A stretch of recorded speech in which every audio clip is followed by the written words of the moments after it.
에베소서 4장 1절에서 6절입니다.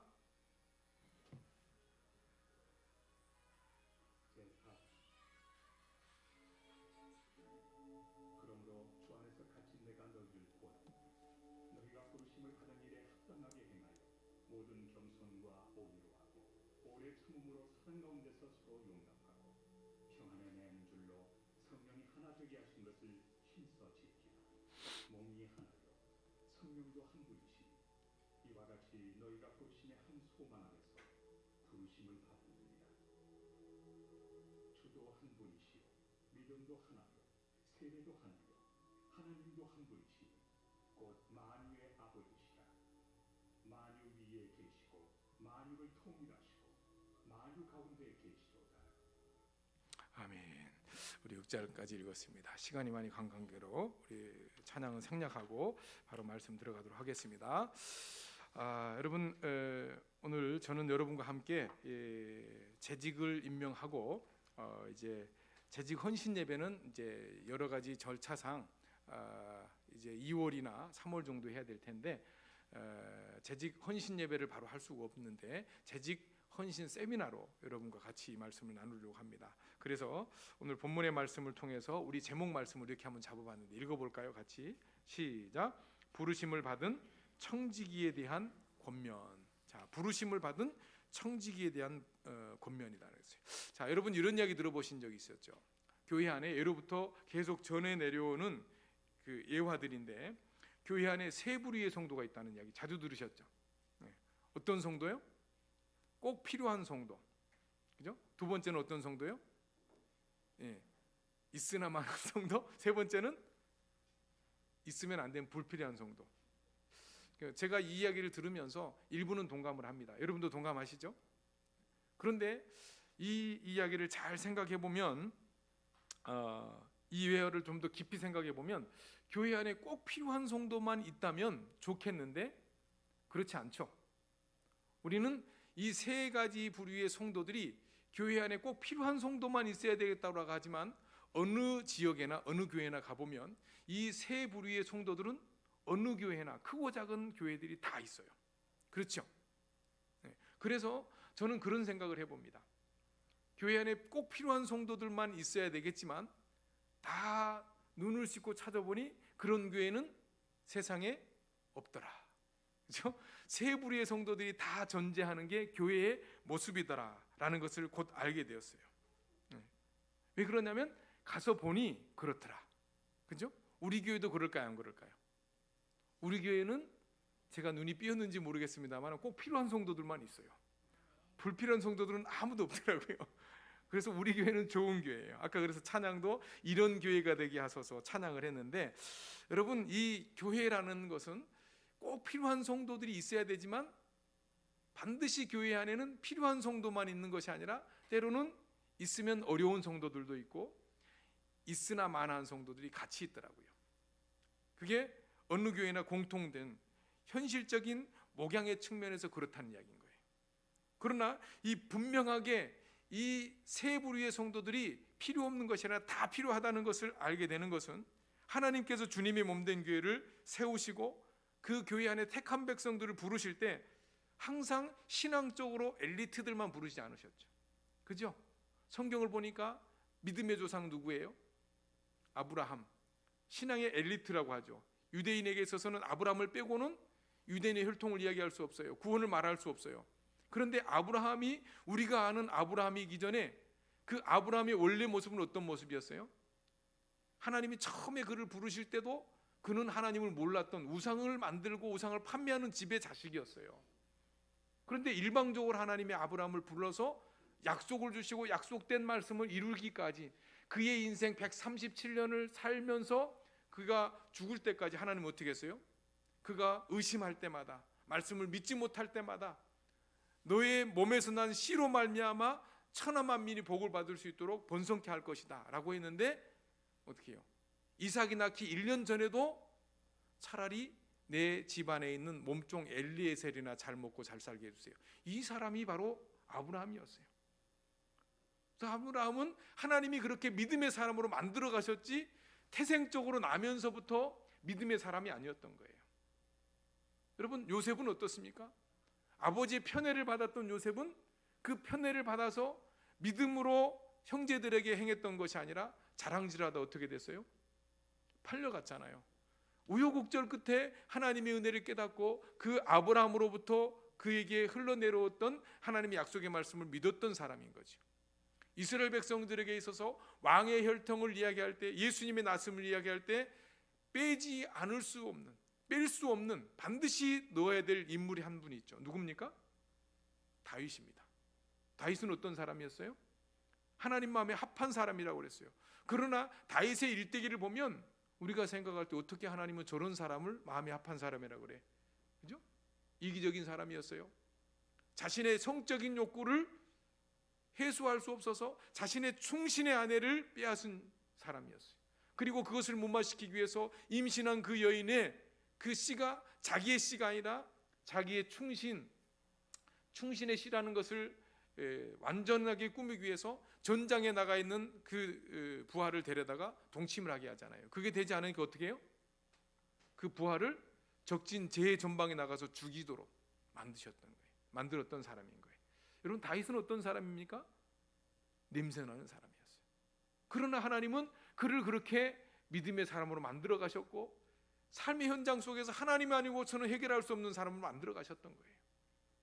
신약이 오면 베드로와 같은 사람들, 예수님의 제자들 보세요. 어떤 사람들이었습니까? 엘리트들이었습니까? 아니죠. 배움이 부족했습니다. 평생 30여 년 이상을 어떻게 살았어요? 갈릴리 호숫가에서 고기를 잡는 어부로 살았어요. 물론 다양한 직군들도 있었습니다만은 이 세상을 살아갈 때 예수님이 제자들을 부를 때 신앙의 엘리트들만 부르지 않으셨다는 거예요. 바울은 어땠습니까? 하나님에 대한 열심과 유대에 대한 열심을 있었지만 바울은 어떤 사람이었어요? 예수를 믿지 않았던 사람이에요. 예수를 믿고 따랐던 사람을 잡아 옥에 가두고 죽인 일에 앞장섰던 사람인 거예요. 그러나 그러한 사람들을 하나님은 하나님의 사람으로 만들어 가셨고, 예수를 모르고 예수를 믿는 사람을 잡아 죽이는 일에 앞장섰던 바울과 같은 사람을 예수님은 만나셨어요. 그리고 어떻게 하셨습니까? 이방인의 사도로 부르셨어요. 그것을 깨달아는 바울은 자신의 지난 삶을 알기 때문에 자신이 어떻게 고백합니까? 나는 죄인 중에 괴수다. 나의 나된 것은 하나님의 은혜였다라고 고백합니다. 믿음의 그렇게 위대한 선배들도 나면서부터 태생적으로 엘리트들이 아니었다는 거예요. 오늘 성경이 그것을 여실하게 보여줍니다. 저와 여러분은 어떻습니까? 이곳에서 말씀을 전하는 저는 어떨까요? 목사가 될 만해서 목사가 됐을까요? 제가 제 삶을 잘 알긴데, 제가 목사로 서 있다는 것 자체가 기적입니다. 저를 잘 아는, 예전에 목사 되기 이전에, 신학을 하기 이전에 저를 잘 알았던 사람들이 저를 보면 기절초풍을 할 거예요. 이렇게 세상에는, 교회 안에는 그렇게 신앙적으로 완성된 사람들만 들어가지 않아요. 죄로 점철된 인생을 살아갔던 그런 사람들이 하나같이 하나님의 은혜로 이렇게 이 자리에 있게 되고 귀한 사역들을 감당하고 주님의 몸된 교회의 중추적인 역할을 감당하게 된다는 것을 기억할 수 있게 되길 바랍니다. 그래서 교회 안에는요, 우리가 볼 때 에이, 저 사람은 아니야, 저렇게 신앙생활에서 되겠어 라고 우리의 보여지는 사람을 외모로 판단해서는 안 되는 거예요. 정죄를 해서도 안 된다는 겁니다. 특정한 사람을 지정하여 불필요한 사람으로 간주하고 그 사람을 외면시키거나 소외히 시킬 수 없다라는 것을 여러분 기억할 수 있게 되길 바랍니다. 교회 안은 세 부류의 사람들이 그래서 뭐예요? 필요하고 또 있을 수밖에 없고, 하나님이 그렇게 그들을 그곳에 있게 만드셨어요. 제가 아는 한 목사님이 계시는데 이름만 대면 여러분 아시는 분도 계실 거예요. 일산에 큰 순복음교회, 10,000명이 넘는 교회를 지난해 4월까지 담임하셨던 목사님입니다. 그의 아내가 연세대학원에서 저랑 공부를 할 때, 상담을 할 때 저랑 동기였어요. 그래서 그분 때문에 그 목사님을 알게 되고 목양실을 갔는데, 목양실 우리 교회만 하더라고요. 우리 교회 한 3분의 2 정도 돼요, 목양실이. 가 앉아 있는데 가관이 아니더라고요. 그런 목양실을 제가 한번 가봤어요. 그런데 그분이 지금은 이제 건강상 이유로 은퇴를 하셨는데, 그 사모님을 통해서 그분도 뵀지만 이야기를 들었어요. 미국에서 목회를 할 때 개척을 했대요. 개척 목회를 하는데 열심을 하다 보니까 성도들이 모이는 거예요. 그래서 미국은 지금 우리나라와 달리 교회를 한번 가려면 멀리 차를 타고 가야 되잖아요. 전도를 하려고 해도 목사님이 그 먼 길을 가서 성도들을 데리고 와서 전도하고 또 먼 길을 태워다 줘야 돼요. 그런 곳이었어요. 그런데 그렇게 열심히 하다 보니까 재미도 있고 교회도 성장하는데, 그 목회를 하는 동안에 누가 나타났냐면 자기를 괴롭히는, 가시돋친 말을 서슴없이 내뱉는 이 재직 부부가 한 부부가 있었어요. 재미는 있었는데 유일하게 목회가 재미없고 힘이 들었던 것은 그 재직 부부들 때문에 그래요. 그분의 이름을 이야기하지 못하는 것을 여러분 양해해 주시기 바랍니다. 제가 아는 분이고 실화예요. 직접 들었던 이야기. 그래서 이 두 목사님 부부가 기도를 했어요. 뭐라고요? 하나님, 저 부부를 핀셋으로 꼭 집어서 다른 교회로 보내주세요. 생각해 보면 목사가 할 기도는 아닙니다. 근데 한편으로는 또 이해는 돼요. 왜요? 목회를 하는데 너무 괴롭히니까, 너무 힘들게 하니까 말 한마디도 쉽게 좋게 하지 않아요. 그러다 보니까 기도를 막 하는데 어느 날 갑자기 정말로 기적적으로 하나님이 기도에 응답을 하셨어요. 그 두 분이 증발을 했어요. 교회를 떠나게 된 거예요. 그래서 목사님과 사모님이 너무 감격해서 하나님의 은혜다. 이게 목회자가 해야 될 이야기는 아니죠. 근데 은혜를 생각하고 열심을 해서 목회를 했어요. 어떻게 됐을까요? 여러분이 상상을 하셨는지 모르겠지만 그렇게 해서 열심히 하면 교회가 더 잘 되고 편할 줄 알았는데, 그렇게 목회를 하는데 외부로부터 누가 들어오는 것도 아닌데 자생적으로 바로 떠나셨던 그 부부들보다 더한 강성의 사람들 두 부부가 나타나서 그 전보다 더 자기를 괴롭히더래요. 그래서 목사님이 무엇을 깨달았어요? 아, 하나님이 가시도 필요해서 주셨구나. 그런데 우리는 그거 모르고 핀셋으로 찝어내달라고 그랬구나. 그러다 보니 제거해서 목회가 편할 줄 알았는데 목회가 더 힘들어졌던 거예요. 그래서 기도를 바꿨다는 거예요. 그 이전에 떠나셨던 보다 더 자신을 힘들게 했던 그 부부들을 위해서 뭐해요? 기도하고 축복했다는 거예요. 그렇게 목회를 바꿨다라는 거죠. 여러분, 오늘 우리의 삶 가운데, 우리의 신앙생활 가운데 하나님은 종종 교회 안에 같은 구성원들 가운데, 때로는 우리 가정교회 안에서도 인간관계 속에서도 인간관계를 안 할 수 없는 상황 가운데 우리를 아프게 하는 사람들이 종종 있죠. 그럼 어떻게 해야 돼요? 핀셋으로 하나님 콕 집어서 던져버리세요. 이게 아니라 어떻게 해야 됩니까? 기도해야 되는 거예요. 축복해야 되는 거예요. 그렇게 되시기 바랍니다. 네. 여러분, 그렇게 할 때 그 어려움을 통해서 하나님은 우리의 못된 습성들, 우리의 고집들, 우리의 잘못된 생각과 아집들을 고쳐나가시는 거예요. 2023년 안에 우리 교회 안에서도, 여러분의 가정 안에서도 그런 문제들이 있다면 먼저 누구를 돌아봐야 돼요? 나를 돌아보시기 바랍니다. 인생의 모든 문제는 일방적일 수 없는 거예요. 다 손뼉도 부딪혀야 소리가 나는 것처럼 인생의 문제도 일방적으로 한 사람이 잘못이 아니에요. 다 쌍방입니다. 언제까지 이렇게 하실 거예요? 우리의 인생에 단 한 번밖에 살지 않은 인생, 하나님이 부르시면 다 내려놓고 하나님 앞에 서야 될 텐데 하나님 앞에 무슨 이야기를 할 겁니까? 여러분, 올해 2023년 안에는 교회 안에도, 때로는 우리 가정 안에서도 그런 문제가 있다면 싸우고 다투고 갈라지고 나눠지는 것이 아니라 기도하시고, 책임이 나에게 있습니다, 나로부터 시작하시기 바랍니다. 교회론을 공부하다 보면 교회는 지상교회가 있고 천상교회라는 것이 있어요. 신학적으로 보면 지상교회는 지역을 연구로 한 각 지역교회, 이걸 로컬 처치라고 그러는데, 이 지역교회가 있어요. 이 지역교회는 세 부류의 사람들이 모여 있다 보니까 교회가 어떤 교회가 되겠어요? 전투적인 교회를 보겠죠. 그래서 이 신학으로 봤을 때 교회도, 지역교회는 전투하는 교회라고 이야기합니다. 그러나 이 전투하는 이 지역교회 안에 이 전투 문제 때문에 세 부류의 사람들이 살다 보니까 다양한 문제가 생기지만, 이 교회 안에는, 보여지는 교회 안에는 보이지 않는 천상의 교회, 승리하는 교회가 있어요. 그게 뭐냐면 보여지는 교회 안에도 예수를 믿어 진정하게 구원받는 승리하는 천상의 교회가 같이 공존하기 때문에 교회 안에는 문제가 생길 수밖에 없는 거예요. 예수는 믿지만 내 성격을 제어하지 못하고, 예수를 믿고 신앙생활하고 기도하고 뜨겁게 은혜를 받지만 내 감정을 주체할 수 없어서 싸우고 다투고 갈라지고 나눠서 교회를 쪼개는 문제가 생긴다는 거예요. 이 세 부류의 사람은 항상 존재해요. 그러나 기독교 역사를 보면 그 기독교 역사 가운데 그런 역사를 통해 교회가 망하고 교회가 사라지고 없어지는 것이 아니라, 교회는 그 역사를 통해서도 하나님은 하나님이 해 나가셔서 더 넓혀지고 더 확장되고 땅끝까지 복음을 전하는 교회가 됐다는 걸 믿으시기 바랍니다.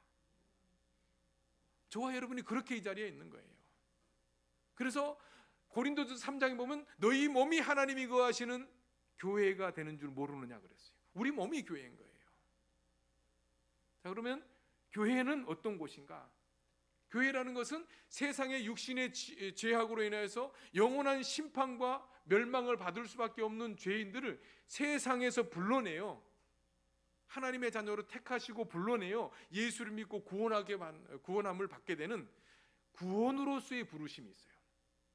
그래서 오늘 하나님이 우리를 부르실 때는 첫 번째 구원으로서의 부르심, 이거를 소명이라고 합니다. 자, 그런데 이 소명을 받은, 구원으로서의 소명을 받은 이 사람에게는 구원받는 것으로 끝나는 것이 아니라 구원받는 자에게 또 한 번 하나님이 부르시는데 어떤 부르심이 있습니까? 구원받아 예수를 믿고 하나님을 섬기는 자에게 그에게 그 일을 위해서 필요한 사역을 공급하시는 사역으로서의 부름이 있어요. 그거를 뭐라고 그래요? 사명이라고 그래요.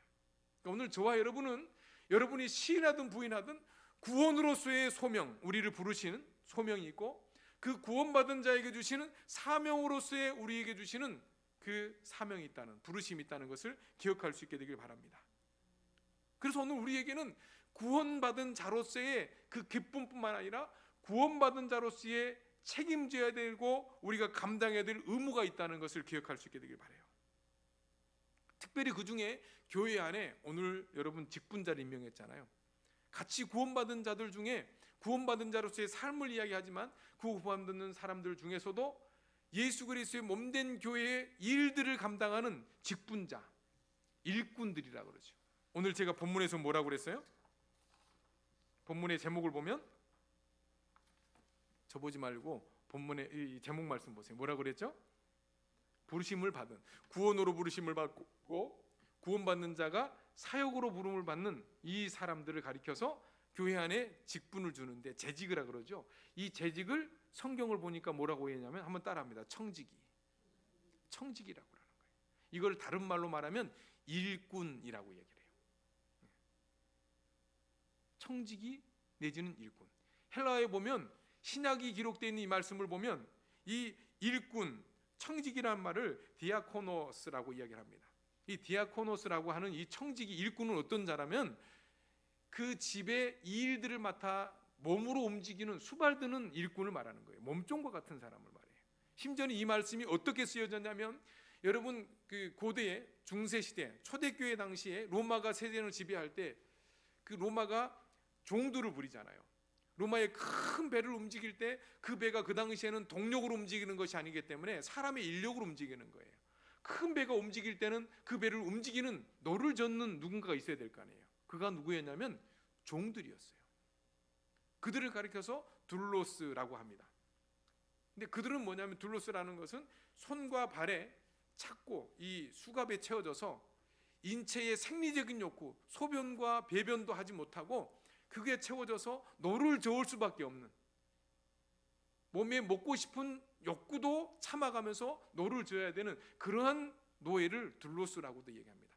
그러니까 교회 안에는 이런 직분자, 재직들을 가리켜서 청지기, 디아코노스라고 얘기하는데, 그 포함된 내용 안에는 둘로스라고 해서 그냥 집에서 잡다한 일을 하는 몸종 내지는 착고에 채워서 인체의 생리적인 욕구까지 포기하면서 배를 움직여야 되는 노를 젓는, 그래서 몸이 약해서 노를 젓지 못하면 채찍으로 맞아서 노를 저어가면서 연명하는 그런 사람을 가리켜서 뭐라 그래요?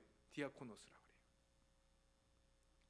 오늘 여러분이 임명을 받는 것, 교회 내 장로가 되고 권사가 되고 안수집사가 되고 교회 내 일을 맡아서 재직이 되면 목에 힘을 주고 뭔가 자리를 차지하고 포지션을 갖고 사람들이 군림할 것 같죠. 그러나 그 재직, 청지기는 어떤 사람이라고요? 착고에 채워져서 자기의 인격과 자기의 이 모든 육신과 욕구들을 포기한 채 한 가지 목적으로 해서 노를 져야 될 정도의 일꾼이어야 된다는 거예요. 그 재직이라는 게 영광스럽지만 쉽지 않은 거이기 때문에. 그런데 오늘 그 재직이 못해서 투표를 했더니 장로 투표에 떨어져서 이 교회만 교회냐 그러더니 다른 교회로 가서 등록하고 다른 교회 가서 장로 되려니 됩니까? 그래서 교회를 쇼핑하듯이 돌아다니는 분도 많이 계시는 거예요. 교회 안에 이런 재직들은 자기의 만족과 유익을 위해 세우는 것이 아니라 하나님은 주님의 몸된 교회에 그 잡다한 일들을 하기 위해서 그를 부르셨다는 거예요. 그래서 성경에 보면 하나님이 그렇게 하나님의 일꾼들을 부르실 때 그 하나님의 부르심에는 실수도 없으실 뿐만 아니라 후회도 없다고 그러셨어요. 우리를 구원으로 부르실 때, 구원받는 자들에게 사역으로 우리를 부르실 때 그 하나님의 부르심은 실수가 없으세요. 그리고 번복하지도 않으세요. 그리고 그 하나님의 그 부르심은 오늘 우리로 하여금 그 귀한 일들을 감당할 수 있는 힘과 능력과 성령의 충만함을 주신다는 것을 기억할 수 있길 바랍니다. 여러분, 그러면 누가 그렇게 하나님의 부르심을 받아 구원받는 자로서 하나님의 일들을 감당하고 구원받는 자들로 하여금 그 거룩한 이 둘로스와 같은 일들을 감당합니까? 사도행전 말씀을 보면 여러분 앞에 사도행전 한번 보겠습니다. 사도행전 6장 말씀 보십시오. 초대교회 당시에 이제 교회 안에 사도들이 말씀을 전하다가 성도들을 감당해야 되는 일이 많이 있었어요. 그런데 그 일들을 감당하기에는 사도 혼자, 오늘날 말하면 목사 혼자 다 감당하지 못하는 거예요. 그래서 그 당시에 초대교회 당시에도 2000년 전에 초대교회 당시에도 누구를 세웠냐면 사도행전 6장입니다. 한번 1절부터 볼까요? 읽겠습니다. 그때 제자가 더 많아졌는데 헬라파 유대인들이 자기의 과부들이 매일의 구제에서 빠짐으로 히브리파 사람을 원망하니 12사도가 모든 제자를 불러 이르되 우리가 하나님의 말씀을 제쳐놓고 접대를 일삼는 것이 마땅하지 아니하니 형제들아 너희 가운데서, 자 여기서부터 읽습니다. 시작. 너희 가운데서 성령과 지혜가 충만하여 칭찬받는 사람 7을 택하라. 우리가 이 일을 그들에게 맡기고 우리는 사도들은 뭐예요? 오로지 기도하는 일과 말씀 사역에 힘쓰니라. 그래서 온 무리가 이 말을 기뻐하며 믿음과 성령이 충만한 사람 수데반, 빌립, 브로고로, 니가노르, 디몬, 바메나, 그 다음에 유대교에 입교했던 안디옥 사람 니골라를 택하여 그들을 기도하여 안수하여 안수집사로 세웠어요. 그래서 그들이 교회 안에 접대하는 일, 교회에 잡다한 일들을 모든 행정적인 일들, 재정적인 일들을 다 맡기고 사도들은 뭐 했어요? 오직 기도하는 일과 말씀 전하는 사역에 전무했던 거예요. 그리고 교회는 그 사도들에게 그 일을 감당할 수 있도록 필요한 재정적인 여력, 생활비를 제공했던 거예요. 그래서 교회는 평안하게 든든하며 믿음의 숫자가 늘어갔더라. 그게 교회의 부흥의 원리였던 거예요. 우리 교회가 그렇게 될 수 있었으면 좋겠습니다. 그게 저희 기도의 제목이에요. 개척하고 9년차, 10년차에 접어들고 여전히 저는 교회를 개척해서 오면서도 교회에서 작년에도 여러분에게 이제 자랑하는 것이 아니라 교회가 많은 일들을 하니까 또 재정이 많이 들어가니까 저희 가정에 필요한 생활비를 가져가려고 하니까 가져갈 수가 없어서 4번 가져갔습니다. 여러분이 정해주신 150만 원의 사례비를 4번 가져갔어요. 그리고 추석 때 한 번, 여름에 한 번, 상여금 비슷하게 좀 더 가져갔어요. 근데 그거 가지고 생활이 어렵지만 안 될 것 같은데 하나님은 되게 하시더라고요. 그리고 그런 환경 가운데서도 교회 안에서 오늘 여기 초대교회 사도들이 그 7집사를 통해 교회가 그 일들을 감당하고 자기는 사도들은 말씀과 기도하는 일에 전부해야 되는데 저는 그 일과 더불어서 교회 일도 돌아봐야 되고 공사도 해야 되고 개인적으로 또 가정에 필요한 것들을 채우기 위해서 사도 바울처럼 자비랑 사역을 해야 되는 이런 일들이 벌어지더라고요. 근데 교회는 그럼에도 불구하고 교회는 항상 이렇게 하나님의 나라와 의를 위해서 이 일들을 감당하는 사도와 같은 목회자와 목회자를 도와서 그 일을 감당해야 될 재직들이 세워진다는 거예요. 그래서 재직은 누굽니까? 바로 그 일들을 감당하는 거예요. 목회자를 도와 주님의 몸된 교회를 세워나가고 복음을 땅 끝까지 위해 증거하는 그 일들을 감당하기 위해서 누가 필요해요? 자, 따라합니다. 내가 필요합니다. 여러분이 필요한 거예요. 어떻게 해요? 허리는 이렇게 굽어졌는데 보이지도 않는데, 손은 이렇게 아파가지고 움직일 수도 없는데, 교회에 걸어오는 것도 힘든데, 여러분에게 말씀드릴게요. 우리 어른들이 해야 될 사역이 뭐냐면 예배 사역인 거예요. 예배 현장에 때 되면 나와서 예배 드리는 것, 담임 목사 말씀을 전하기 위해서, 교회를 위해서, 예배 현장의 예배를 위해서, 성도들 위해서 끊임없이 기도하는 것이 우리 어른들의 사역인 거예요. 우리 힘이 있고 능력이 있고 재정이 있는 분들은 어떻게 하셔야 돼요? 우리의 힘으로, 우리의 재정으로, 우리의 몸으로 교회를, 주님의 몸된 교회를 돌보고 섬기는 것이 디아코노스, 이 청지기들의 일이라는 것을 기억할 수 있기를 바랍니다. 이 이야기는 제가 여러분을 신천지가 이야기한 것처럼 가만히 서로 꼬여서 제가 하고자 하는 목회를 돕는 여러분의 불쏘시개로 쓰려고 이런 말씀을 드리는 것이 아니라, 이 말씀은 어디에 기록된 말씀이에요? 성경에 기록된 말씀인 거예요. 그렇기 때문에 이 기록된 말씀을 전하는 자나 듣는 자가 이 말씀을 듣고 어떻게 해요?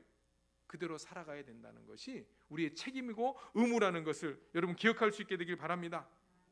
오늘 그러면 다시 에베소서로 돌아오면, 그렇게 오늘 우리를 청직으로 부르신 자들에게 오늘 사도 바울은 권면하고 있는 게 다양하지만, 오늘 적어도 에베소서 4장의 말씀엔, 이 4장 말씀은 교회를 생각하고 기록된 말씀이기 때문에 교회론적인 측면에서 꼭 필요한 거예요. 그 교회 안에 직분자들이 꼭 필요한 건데, 그렇게 하나님께서 부르신 그들에게 권면하는 내용이 여러 가지가 있어요. 첫 번째 1절을 보면 그 청지기들에게 무엇을 요구하십니까? 자, 1절 중반전 보면 너희를 권하노니, 너희가 같이 읽습니다. 시작. 부르심을 받은 일에 합당하게 해라. 이 부르심은 뭐예요? 아까 얘기했던 구원으로 부르심과 사역으로 부르심이 있어요. 목사만, 전도사만, 선교사만, 교회 중직들만 부르심이 아니라 예수를 믿어 구원함을 받는 모든 자에게는 구원으로 해서의 부르심과 구원받는 자에게는 사역으로 부르심이 있어요. 어느 한 사람도 예의가 없습니다. 그러니까 그 부르심을 입은 모든 사람에게 필요한 건 뭡니까? 첫 번째는 부르심에 어떻게 해요? 합당하게. 이 이야기는 이런 말이 포함되어 있어요. 목사는 목사로서, 교육자는 교육자로, 장로는 장로로, 또 권사는 권사로, 직분자는 직분자로서의 라는 말도 표현되어 있지만, 이 이야기는 뭐냐면 알기 쉽게 여기 부르심에 받는 일에 합당하게라는 것은 꼭 맞게라는 말이 있어요. 여러분 퍼즐 맞춰 보셨나요? 우리 애원이가 어렸을 때 퍼즐 맞추는 그림을 사줬더니 처음에는 그 큼직큼직한 그 퍼즐을 잘 맞춰 나가는데, 시간이 지나니까 시시해서 조금 더 어려운 퍼즐을 맞기 시작했어요. 좀 더 들어가니까 큰 퍼즐을, 조각조각 되는 퍼즐을 사줬는데 그걸 다 맞추더라고요. 저는 엄두도 안 나는 건데, 만약에 그 퍼즐이 조금만의 오차가 있어서 집어넣으려면 안 맞는 거예요. 정확하게 맞춰야 되는 거예요. 그러니까 이게, 이 이야기는 무슨 이야기입니까? 직분에 맞는 이라는 표현과 더불어서 오늘 하나님께서 그 일을 위해서 꼭 필요한 사람, 필요한 것, 필요한 만큼이라는 뜻이 있어요. 그러니까 오늘 우리를 그렇게 부르셨다면, 목사는 목사로서, 장로는 장로로서, 그 다음에 교회 안에 직분자는 직분자로서, 재직은 재직으로서 해야 될 그 이치와 그 환경과 여건과 열심과 충성과 봉사만큼이라는 거예요. 목사로서의 역량이 다르고 성도로서의 역량이 다르잖아요. 그렇게 부르심에 합당하게 생활하라, 이게 첫 번째 권면이었어요. 근데 그 일을 하기 위해서 필요한 게 뭡니까? 부르심을 받는 일에 합당하기 위해서는 우리가 반드시 필요한 게 2절에 나와 있어요.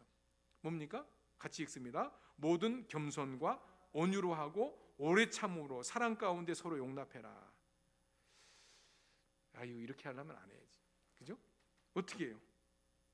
겸손, 온유, 오래 참음, 사랑 가운데 용납. 여러분 잘 되십니까? 교회 안에 이게 잘 안 되는 분들이 모이니까 교회 안에 문제가 생기는 거예요. 그러나 그 부르심은 구원으로 부르심뿐만 아니라 하나님의 나라와 의를 위해서 부르셨기 때문에, 이 일들을 위해서는 반드시 필요한 게 뭐냐면 겸손해야 돼요, 온유해야 돼요, 오래 참아야 돼요, 사랑 가운데 서로 용납해야 돼요. 그렇게 될 때 두 번째로 나타나는 게 뭐예요? 자, 3절 말씀 시작. 평안에 매는 줄로 성령이 하나 되게 하신 것을 힘써 지켜라. 첫 번째는 부르심에 합당한 삶을 살아야 되고, 두 번째는 뭐예요? 하나 되게 하신 것을 힘써 지키는 거예요. 자, 여기 하나 되게 하신 건 뭘까요? 시간이 벌써 많이 가버렸는데, 하나님이 이 땅 가운데 예수 그리스도를 통해 구원받는 자를 모으시고 주님의 몸된 교회가 땅끝까지 복음을 전하는 이 사역을 위해서 우리를 부르셨다면, 이 사역을 위해 교회는 어떻게 해야 돼요? 같은 마음을 품고 같은 곳을 향해 세운 목사님을 중심으로 해서 질서정연하게 그 일을 위해 가야 되겠죠. 어떻게 해요? 한 마음 한 뜻으로. 그런데 어떻게 합니까? 지금 우리 한국 교회 안에, 전 세계 교회 안에는 한 마음 한 뜻이 아니라 다른 마음 다른 뜻으로. 그러니까 교회가 어떻게 되겠어요? 문제가 되죠. 우리는 작은 교회지만, 소수의 분이 모였지만, 교회 안에도 같은 마음을 품지 못하고 성령이 하나 되신 것을 지키지 못하면 교회는 사분오열되는 거예요. 사공이 많으면 배가 어디로 간다고 그랬어요? 산으로 간다고 그랬어요. 작은 무리가 모였지만 이야기가 다르면 목사님이 이야기하는 것들을 받들어서 하나님이 주어진 그 권리 가운데서 질서정연하게 가야 되지만, 이게 안 되면 교회는 엉뚱한 곳으로 가는 거예요. 그러다 보니 세상 사람들이 교회를 향해 손가락질하는 거예요. 그래서 오늘 교회 안에 직분자인데 필요한 두 번째 권면은 뭐예요? 하나 되게 하신 것을 지키되 어떻게 지켜요? 힘써 지키는 거예요. 이 힘써 지키다는 것은 내가 할 수 없는 것들을 할 수 있는 능력을 주셔야만 가능하죠. 또 내 고집, 내 생각, 내 아집, 내 성격이 있지만 이런 것들을 다 내려놓고 겸손해야만 가능한 거예요. 온유해야만 가능한 거예요. 오래 참고 서로 용납해야만 가능해요. 교회만 그렇습니까? 우리 가정교회도 마찬가지입니다. 2023년 한 해에는 여러분, 우리를 부르신 부르심에 합당하게 사시기 바랍니다. 그리고 어떻게 해요? 하나 되게 하신 것을 교회 안에서, 우리 가정교회 안에서 우리의 많은 사람들 가운데서 지켜나가는 저와 여러분들이 되어줄 수 있길 바랍니다. 왜 그러냐면 4절부터 그 설명을 하고 있어요. 왜 그것을 요구하냐면, 너희 몸이 하나고 성령도 한 분이시니 이와 같이 너희가 부르심의 한 소망 안에서 부르심을 받았다. 주도 한 분이시고 믿음도 하나요, 세례도 하나고 하나님도 한 분이니 곧 만유의 아버지시라. 만유에 계시고 만유를 통일하시고 만유 가운데 계시도다.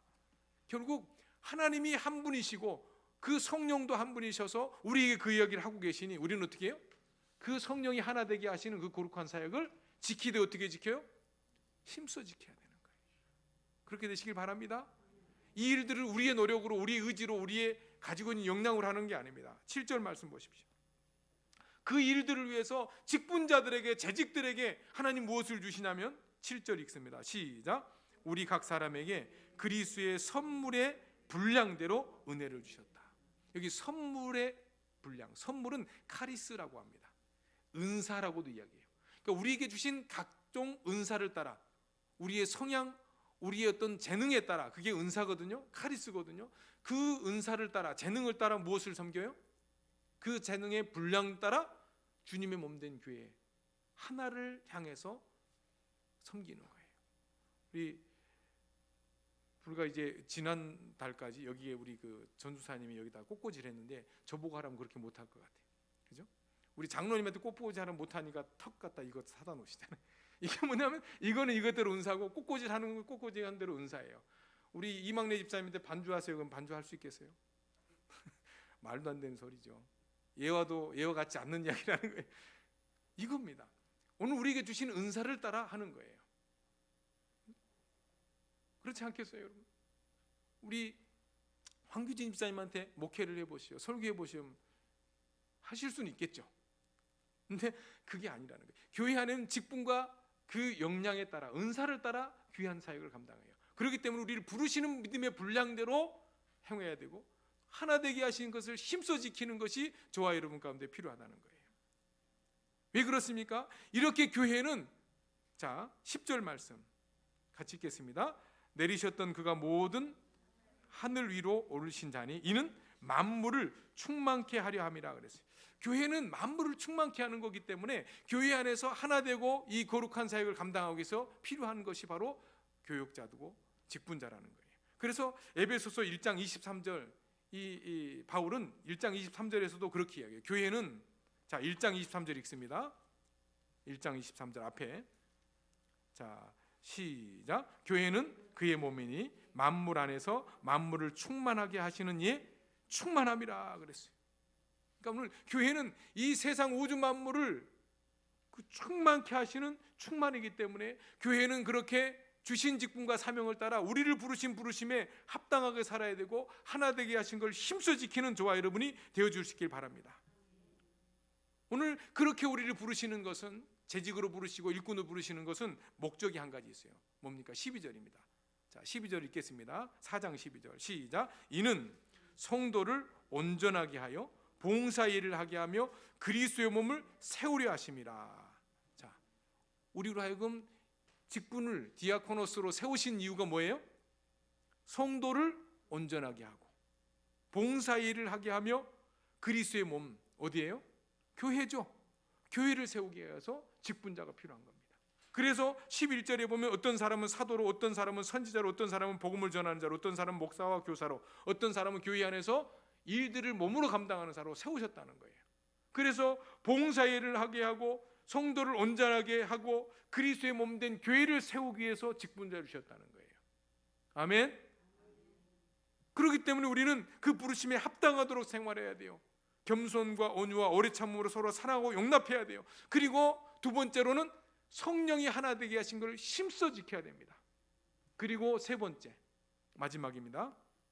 자, 13절 이하 같이 한번 읽겠습니다. 시작. 우리가 다 하나님의 아들을 믿는 것과 아는 일에 하나가 되어 온전한 사랑을 이루어 그리스도의 장성한 분량에 충만한 데까지 이르니라.